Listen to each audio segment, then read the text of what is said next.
भारतानं जो हल्ला केला तो योग्यच केला, त्याबद्दल आम्ही समाधानी आहोत, अशी प्रतिक्रिया पहलगाम दहशतवादी हल्ल्यात मृत्युमुखी पडलेल्या कौस्तुभ गणबोटे यांच्या पत्नी संगीता गणबोटे यांनी दिली आहे। गणबोटे कुटुंबियांसोबत संवाद साधला आमचे प्रतिनिधी चंद्रशेखर भांगे यांनी। ऐकूयात। पहलगाम हल्ल्यामध्ये ज्यांचं कुटुंबातील सदस्य गमावले असे गणबोटे आपल्या समोर आहेत आणि काल आपण पाहिलं की रात्री ऑपरेशन सिंदूर भारतानं राबवलं आणि यामध्ये पाकमधील अनेक जे दहशतवादी आड्डे होते ते उद्ध्वस्त केलेत। मॅडम, खरं तर तुमची पहिली प्रतिक्रिया याबाबत काय?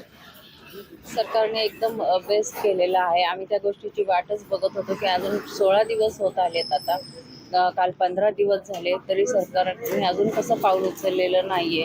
मग आता हे कळल्यानंतर आम्ही खूप आनंदी आहोत।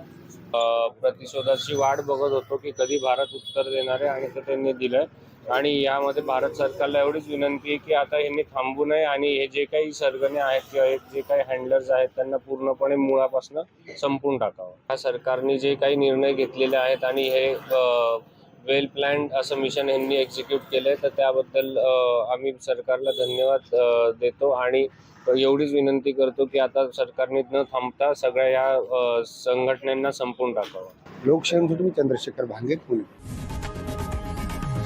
लोकशाही मराठी ऐका, पहा, जागरूक रहा।